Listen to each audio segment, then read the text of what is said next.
Assalamualaikum warahmatullahi wabarakatuh.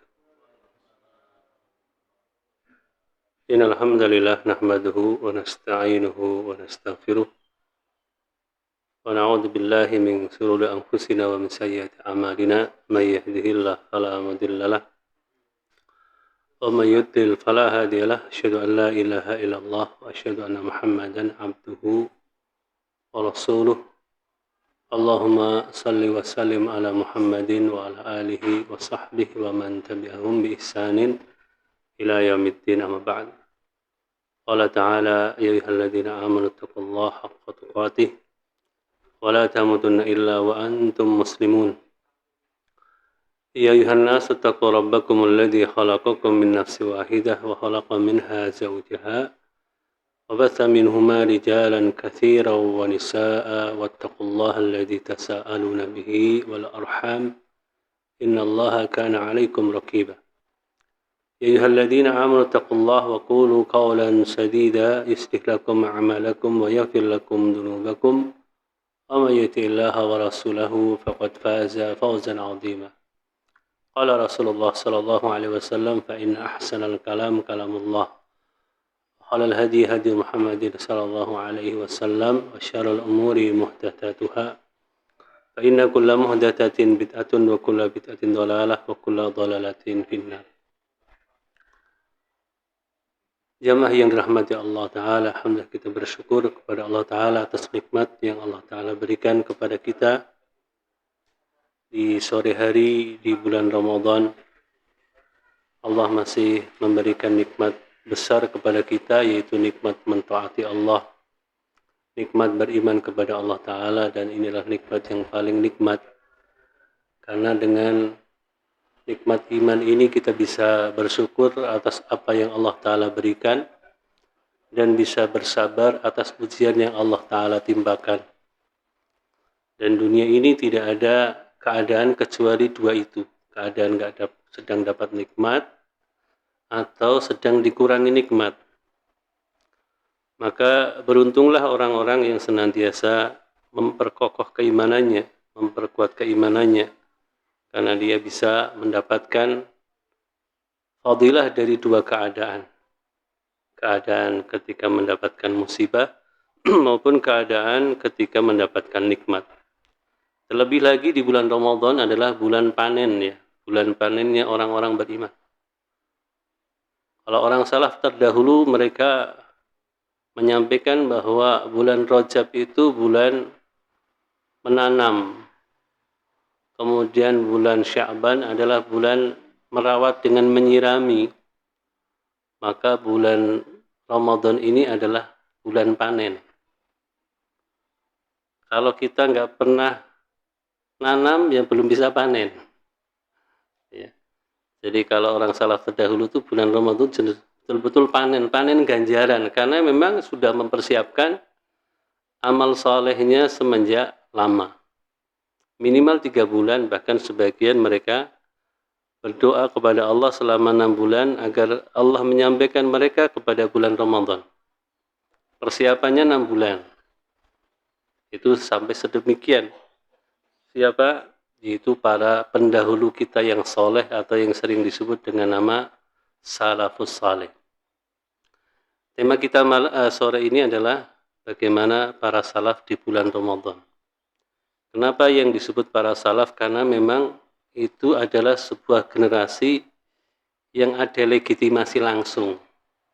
Kalau kita generasi yang nggak ada legitimasi akan pujiannya dari Allah Ta'ala dan dari Rasulullah SAW. Allah berfirman, "Was-sabiqunal awwalun minal muhajirin wal ansar walladzina taba'uhum bi ihsan radhiyallahu anhum wa radu'an."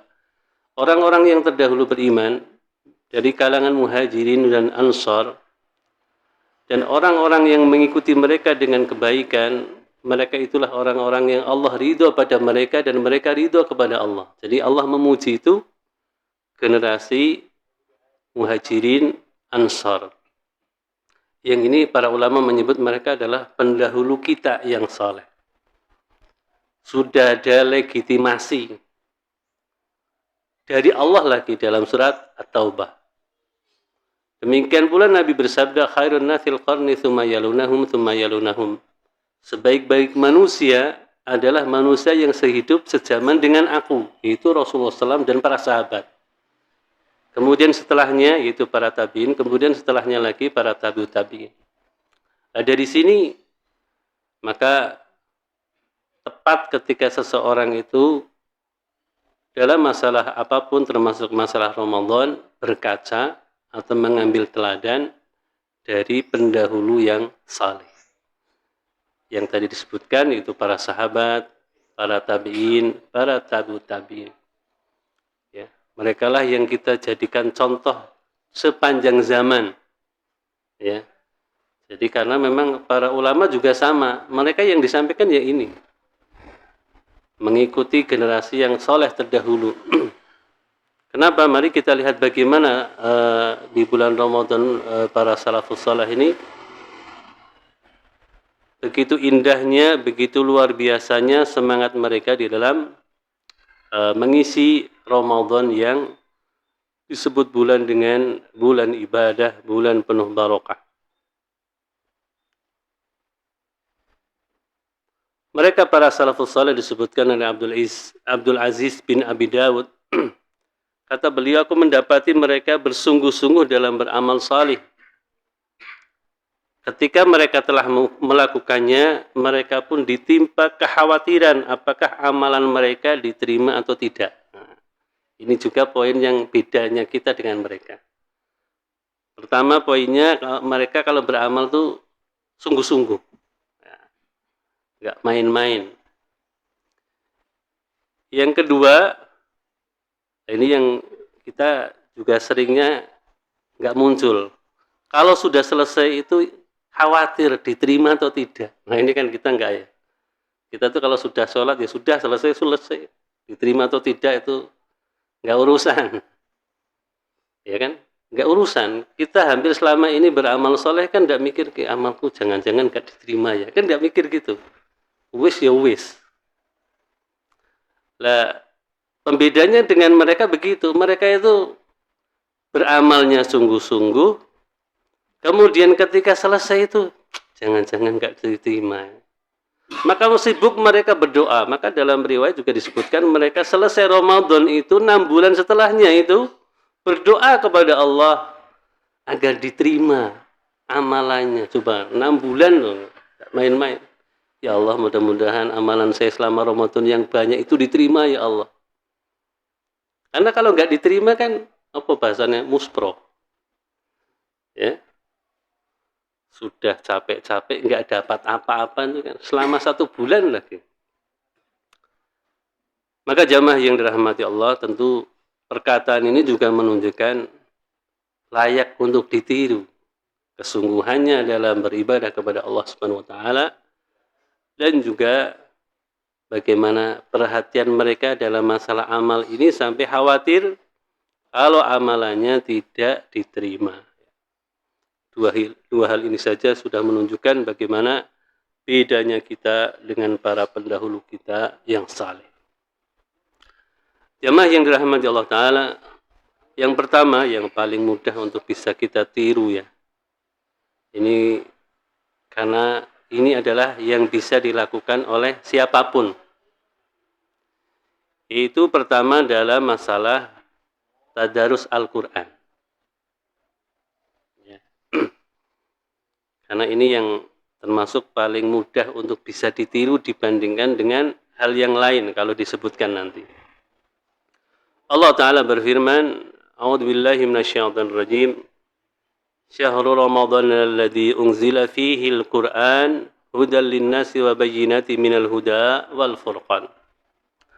Bulan Ramadan adalah bulan yang diturunkan Al-Qur'an. Ya. Sebagai petunjuk pada manusia dan sebagai penjelas dari petunjuk itu dan sebagai al-furqan, sebagai pembeda antara yang hak dan yang batil. Itulah makanya para ulama, karena bulan Ramadan itu bulan diturunkan Quran, mereka sibuk terhadap Quran. Karena memang di bulan tersebut Allah menurunkan Al-Quran. sehingga mereka sibuk berinteraksi dengan Al-Quran secara khusus. Jibril alaihissalam ya, menyimak Al-Quran yang dibaca Nabi. Jadi Nabi membaca, tapi tentu tidak dengan tulisan, karena beliau adalah ummi, tidak bisa baca, tidak bisa tulis. Itu membaca di hadapan malaikat Jibril. Setiap kali pada bulan Ramadan, itu sekali. Dibaca dari awal ayat yang beliau pernah dapatkan sampai yang beliau dapatkan terakhir di tahun tersebut. Nanti malaikat Jibril bagian, setelah ini. Kan turunan ayat itu tidak seperti yang kita pakai sekarang kan. Pertama Al-Fatihah, Al-Baqarah, terakhir An-Nas. Dulu tuh pertama Al-Alaq 1 sampai 5. Setelah selesai, itu bukan lanjutannya loh. Bukan lanjutannya ayat 6, ayat 7 dan seterusnya. Surat yang lain. Ya. Bahkan ayat al-yauma akmaltu lakum dinakum wa atmamtu alaikum ni'mati wa raditu lakumul islam madina, itu Al-Maidah ayat 2 di tengah-tengah ayat. Gimana caranya menghafalkan ayat yang enggak urut-urutan? Kemudian memasukkan di tengah bacaannya. Ini kan luar biasa. Maka ketika ayat ini turun tuh sahabat senang. Berarti sudah komplit, saya tidak lagi ngobah-ngobah hafalan. Jadi luar biasa dulu hafalannya. Kenapa? Ayat itu tidak langsung turun sekaligus. Kecuali surat-surat di juz amma itu rata-rata kebanyakan adalah langsung turun satu surat. Ya. Itu pun Al-Alaq tidak langsung satu surat. Nah, di hadapan malaikat Jibril membaca, kemudian malaikat mengatur ini sesuai dengan yang diturunkan pada saat malam Lailatul Qadar. Yang diturunkan pada saat malam Lailatul Qadar adalah 30 juz. Dari Lauhul Mahfuz ke Baitul Izzah di langit dunia. Ya. Itu turun yang disebut malam Lailatul Qadar, turunnya Al-Qur'an sekaligus pada malam di bulan Ramadan 30 juz. Dan ketika Nabi SAW di tahun wafatnya, malaikat Jibril menyimak dari bacaan Nabi 2 kali. Ya, beliau menyimak, malaikat Jibril menyimak dari bacaan Nabi SAW itu sebanyak 2 kali simaan. Jadi simaan itu juga ada teladannya. Ada yang baca, ada yang menyimak. Jangan sampai ada yang baca, nggak ada yang nyimak. Nggak boleh ini. Jadi kalau ada orang sedang baca Quran dan kita dalam posisi bisa mendengar, maka dengarkan. Ada seorang syekh di Libya mengingatkan seorang mahasiswa yang berada di waktu istirahat, dia tadarus. Loh, kok lagi tadarus malah diingatkan? Karena dia tadarus bacaannya keras. Sementara temannya yang lain lagi istirahat. Dia punya keperluan yang lain. Ya. Nah, terus yang nanti mendengarkan siapa bacaan kamu? Ya. Maka kalau itu kamu baca yang orang tidak lagi ada waktu mendengar, bacanya pelan untuk dirimu saja. Jangan membuat fitnah katanya. Kamu membuat fitnah buat orang lain lagi pingin tidur atau pingin istirahat, pingin makan, pingin minum, kamu malah dengerin Quran. Dan dia tidak punya kesempatan untuk mendengarkan. Lalu siapa yang mendengarkan? Kamu jangan bikin fitnah begitu.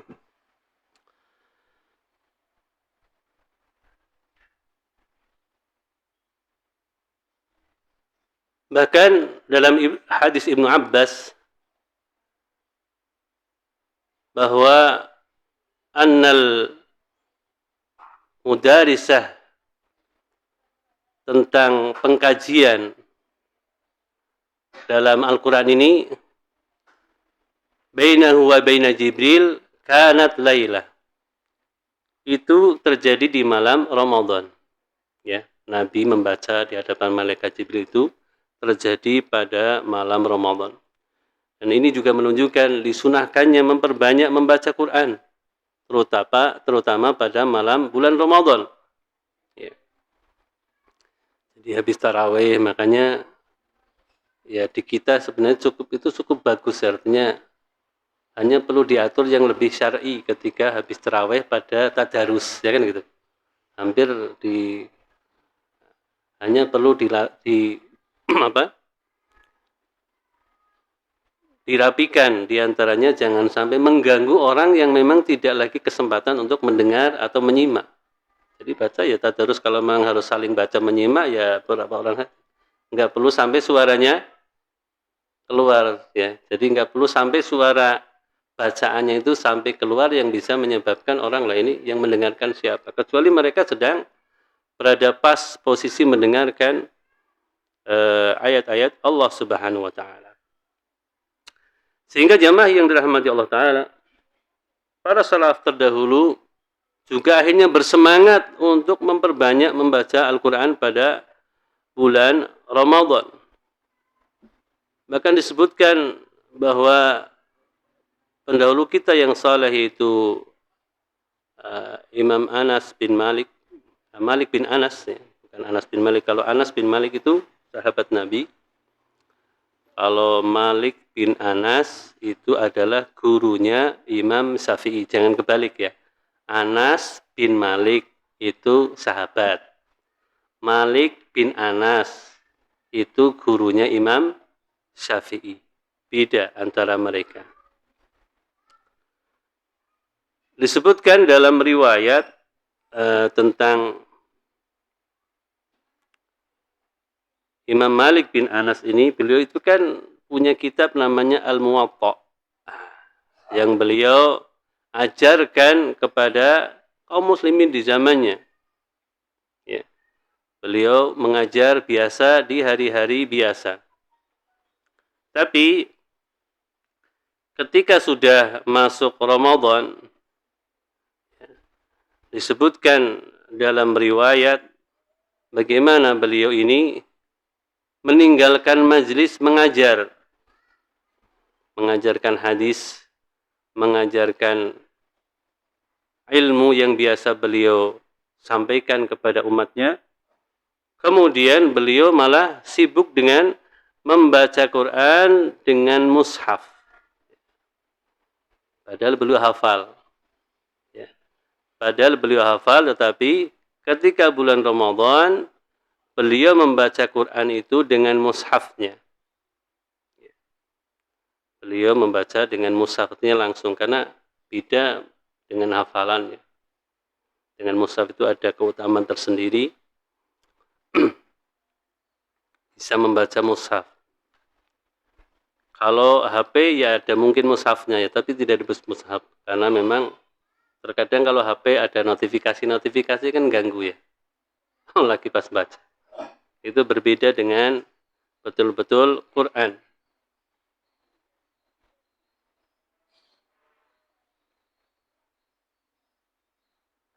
Bahkan juga wa kana Sufyan ats-Tsauri rahimahullah idza dakhala Ramadan taraka jami'il ibadah wa aqbalu ala qiraatil Quran.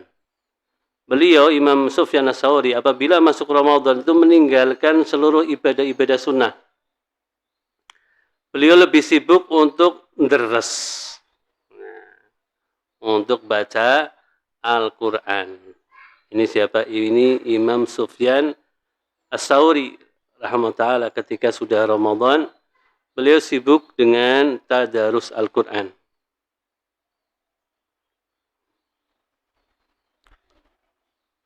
Kemudian juga para ulama yang lain juga disebutkan, ya, mereka apabila sudah masuk bulan Ramadan sibuk dengan Quran, diantaranya Muhammad bin Ismail al-Bukhari atau pemilik kitab Sahih Bukhari. Beliau menghatamkan di Ramadan di waktu siang itu 1 kali hataman. Ya, tadi waktu ada di sekolah ada yang nyampaikan, ada pesantren atau ada kumpulan jamaah itu kalau pas Ramadan dia bisa membaca Quran 1 kali hatam itu kalau dari jam 7 pagi sampai jam 4 sore. Berarti mungkin pas libur gitu ya. Taruhlah pas hari Ahad. Jam 7 pagi deres sampai jam 4 sore. Berhentinya hanya sholat. Nggak tidur berarti. Di jam 7 sampai jam 4 itu berapa jam itu? 8, 9, 10, 11, 12, 1, 2, 3, 4. Ini 9 jam. Kalau 20 menit itu 1 juz, berarti 1 jam 3 ya. 3 kali 9, 27. Mungkin ditambah kecepatannya sedikit mungkin saat membaca, karena kalau yang sudah, dan itu memang kalau yang sudah hafal Quran memang lebih memungkinkan. Lebih memungkinkan. Ya. Saya karena nggak hafal ya, paling iso 15, 17 itu masih bisa per hari. 15, 17 juz itu bisa. Nah, kalau kita lancar membaca Quran, insya Allah bisa. Tapi tadi memang ya dipengke. Makanya tadi kan kita bilang para salafus soleh itu mereka sungguh-sungguh ibadahnya, masya Allah. Ya.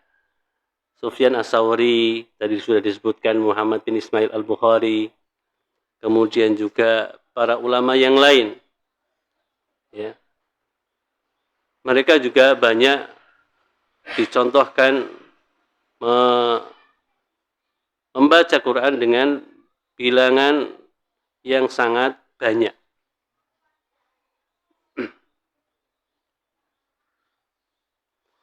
Di antaranya yang lain disebutkan adalah Sa'id bin Jubair.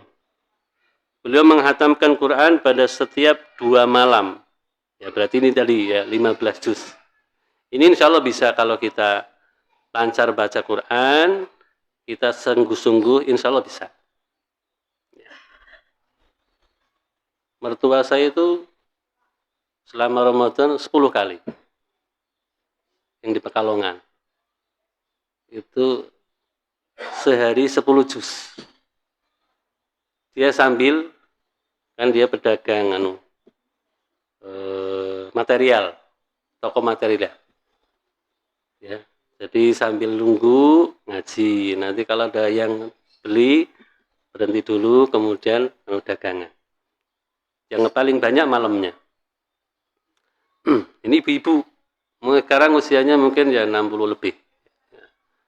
60 lebih. Itu juga bisa. Ya, kemarin ada ibu-ibu waktu pengajian nyetat, itu baca Quran segitu lama, apa bisa? Ya bisa. Saya ceritanya itu orang di zaman sekarang. Yang mertua sendiri bisa kok. 1 hari 10 juz. Ya, dia padahal ya kerja, dia kerjanya adalah buka toko material di Pekalongan. Itu ternyata bisa. Kemudian Imam Walid bin Abdul Malik, beliau menghatamkan Quran setiap 3 malam sekali dan menghatamkannya sebanyak 17 kali selama bulan Ramadan. Imam Qatadah juga beliau menghatamkan setiap 3 hari sekali, dan pada 10 hari terakhir Ramadan beliau hatamkan setiap malam. Bahkan Rabi bin Sulaiman pernah cerita tentang gurunya, yaitu Imam Syafi'i. Beliau menghatamkan Quran pada bulan Ramadan sebanyak 60 kali. Sehari 2 kali. Memang Imam Syafi'i kan hafal semenjak 7 tahun ya. Jadi bisa lah. Itu bisa dilakukan kalau penghafal Quran. Saya pernah cerita, kalau kita ada di Mesir itu ada sebuah kampung kecil di Kairo, dekat masih Kairo. Itu kalau taraweh itu 1 kali hatam. Tarawehnya setiap taraweh menghatamkan Quran.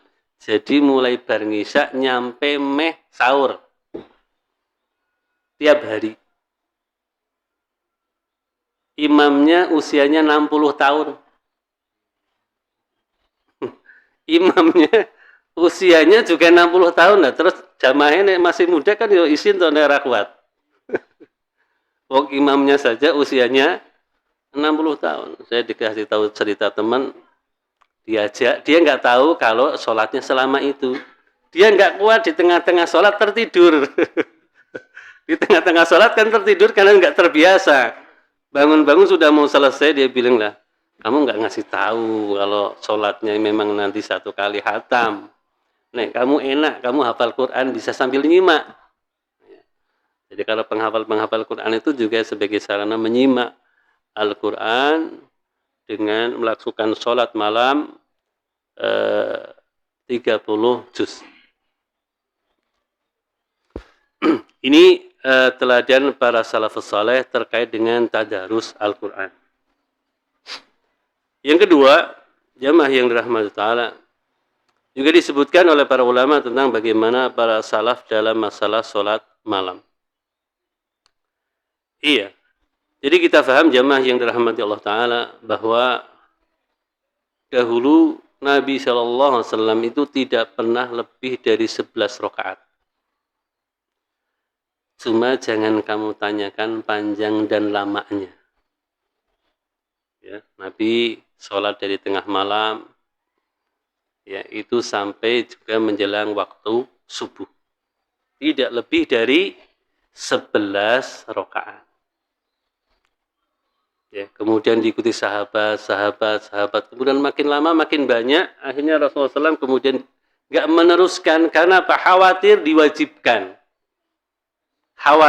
diwajibkan. Maka beliau tidak lagi melanjutkan sholat berjamaah, sholat malam. Ya, itu berlangsung sampai zamannya Abu Bakar. Ketika zamannya Umar, penghalangnya sudah nggak ada, artinya waktu sudah selesai, sholat malam sudah tidak lagi wajib atau tidak ada turun wahyu yang diwajibkan, sehingga kemudian beliau mengumpulkan kembali sholat malam dengan berjamaah yang kita sering sebut sekarang nama sholat tarawih. Ya. Hanya sebagian riwayat menyebutkan umat itu tidak sebagaimana di zaman Nabi yang kuat keimanannya, bisa lama-lama. Maka sebagian kemudian menambah jumlah rakaatnya sehingga banyak duduk.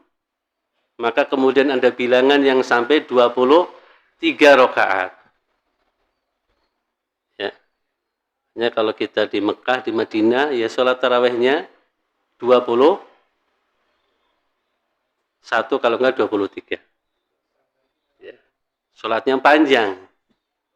Sholatnya panjang 1 kali sholat, ya kalau sekarang paling hanya satu juz. Ya. Ya kalau kita mengadakan, ya siap-siap saja ya nanti yang datang hanya orang-orang tertentu kan gitu. Ya. Kalau mengadakan paling yang datang orang-orang tertentu yang siap untuk sholat satu juz. Ya tetap saja ada yang memang minat, ada yang minat.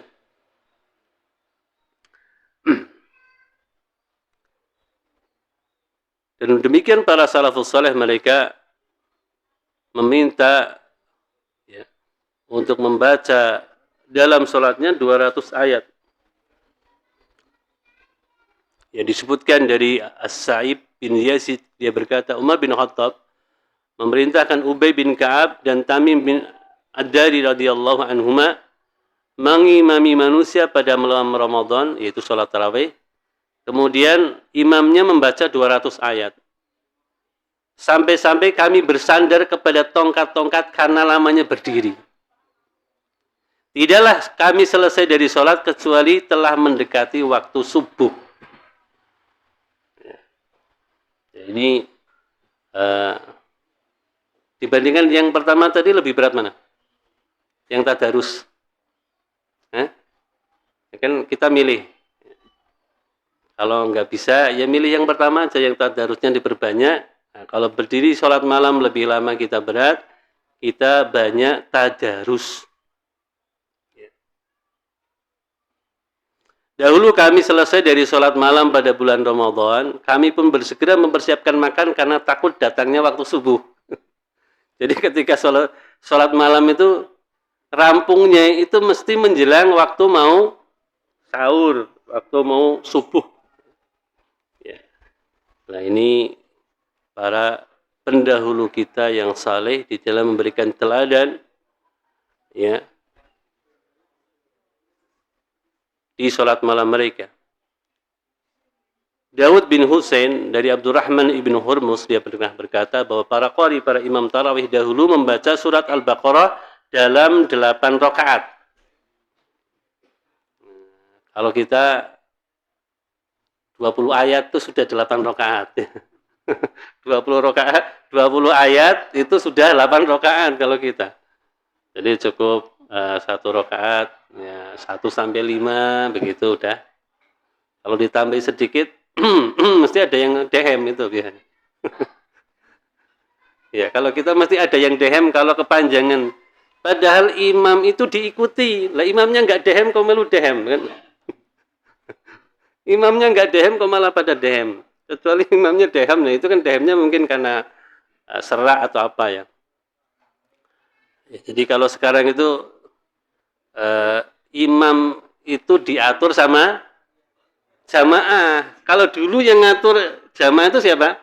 Imamnya. Manut karo imam. Sekarang jamaah itu ngatur. Sampai dalam sholat aja ngatur. Ngaturnya tadi dehem itu kan ngatur. Wis kesuwen ki. Nah, ini perkara yang berbeda dengan apa yang disebutkan dari kisah atau dari teladan para pendahulu kita yang saleh. Ketika para qari membacanya dalam 12 rakaat, padahal yang dibaca surat Al-Baqarah, orang-orang melihat bahwa para imam tersebut telah meringankan bacaan untuk mereka.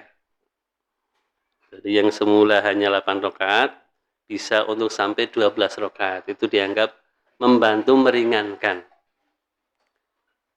Tadi disebutkan mereka sampai bersandar pada tongkat. Ya sama dengan kita, artinya kemampuan fisiknya sama. Sampai harus bersandar pakai tongkat. Jadi yo merah kuat. Ning tetap ya, berusaha agar sholat bersama imam sampai selesai, bahkan sampai bersandar pada tongkat-tongkat karena lamanya berdiri. Ya.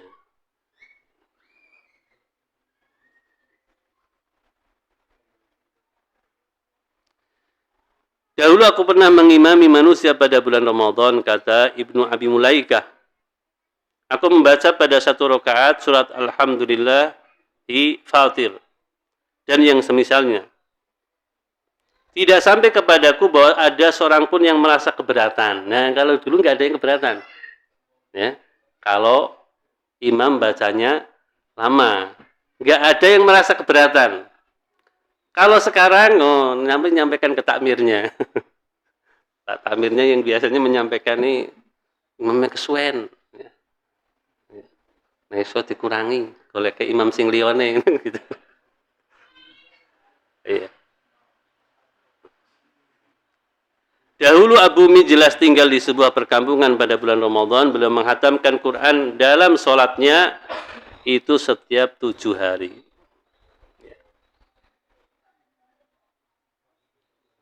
Jadi ini teladan salaf terhadap bulan ketika Ramadan dalam masalah qiyamul lail.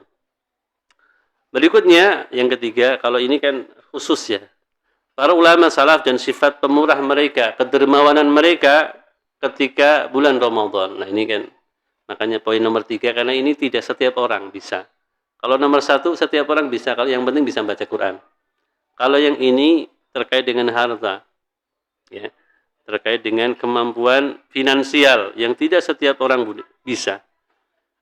Hammad bin Abi Salamah rahimahullah ta'ala memberi jamuan berbuka pada bulan Ramadan pada 500 orang setiap hari. 500 orang. Ya.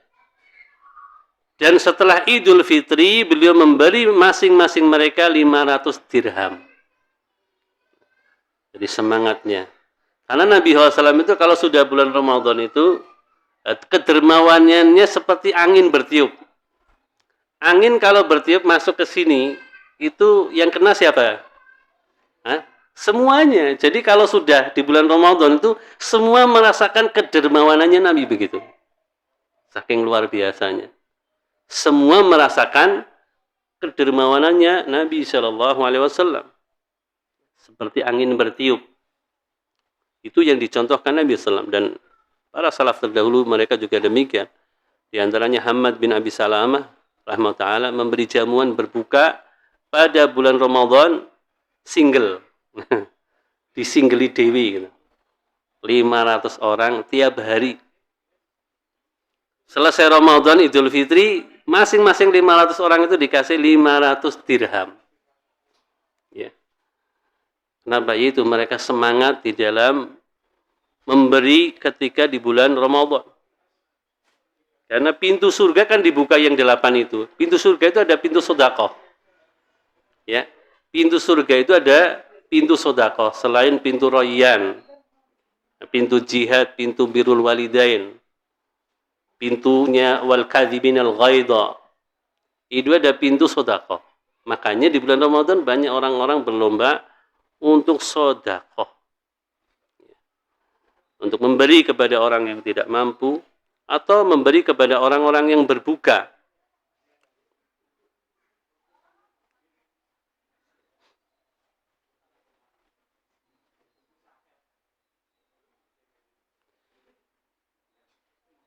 Imam Ibnu Syihab rahimahullah, Imam Ibnu Syihab Az-Zuhri, kalau masuk Ramadan, beliau isi bulan Ramadan dengan baca Quran dan memberi makan. Beliau aktivitasnya 2, tadarus, kalau enggak ngasih makan kepada orang-orang yang berbuka.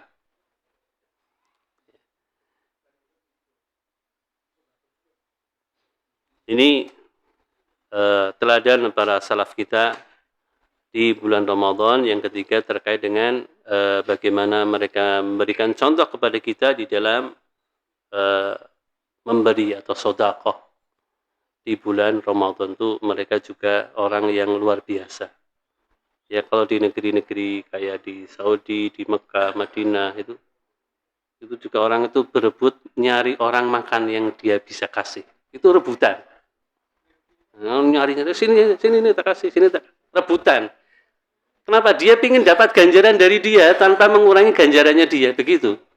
Kan kalau kita ngasih makan kepada orang berbuka, kita dapat pahala dari orang berbuka tersebut, puasanya dia, tanpa mengurangi dia. Makanya dia semangat nyari 100, kan kita lumayan. Puasa kita sehari, termasuk juga kita memberi kepada keluarga. Makanya kalau keluarga, kalau bisa kita yang ngasih makan mereka. Bapak ini. Ya, agar anak dan istri kan yang makan dari hasil suami, maka nanti dapat ganjaran bapaknya ini, ganjaran pahala istrinya, ganjaran pahala anak-anaknya yang puasa. Ya. Jadi termasuk keutamaan pula seorang suami memberi makan kepada orang yang berpuasa walaupun itu istri dan anaknya. Itu dia dapat ganjarannya, ganjaran pahala istrinya, ganjaran pahala anak-anaknya. Mungkin ibu-ibu nanya, loh Ustaz, terus saya berarti nggak bisa dapat dari suami tuh Ustaz? Ya kalau ingin dapat suami, bilang sama suaminya, hari ini biar saya saja yang belikan dari uang saya sendiri. Nah, monggo. Itu bisa ibu-ibu misalkan, Pak, hari ini pakai uang saya aja ya untuk buka bersama. Bapak makan dari yang saya beli. Nah, nanti istrinya dapat dari suaminya yang puasa. Ya. Itu bisa demikian. Kemudian terakhir jamaah yang dirahmati Allah Ta'ala,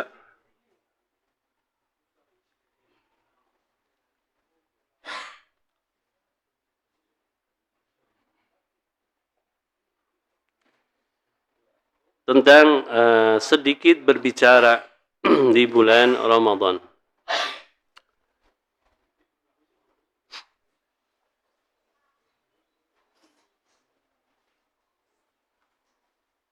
Karena Nabi SAW pernah bersabda, "Man lam yada' qawla zur wal amalu bihi falaysa lillahi hajah fi ayyada' ta'amahu wa syarabahu." Siapa yang tidak meninggalkan makan dan minum, siapa yang tidak meninggalkan perkataan yang haram dan melakukan perbuatan yang haram dari ucapan, maka Allah tidak butuh kepada jerih payahnya meninggalkan makan dan minumnya.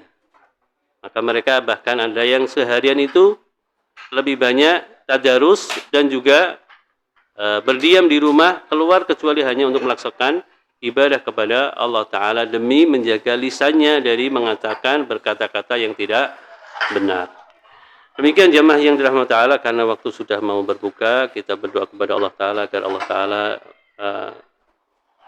menerima amal kita dan juga memudahkan kita dalam beramal soleh selama Ramadan. Subhanakallahumma bihamdik, asyhadu an la ilaha illa anta, astaghfiruka wa atubu ilaik. Wassalamualaikum warahmatullahi wabarakatuh.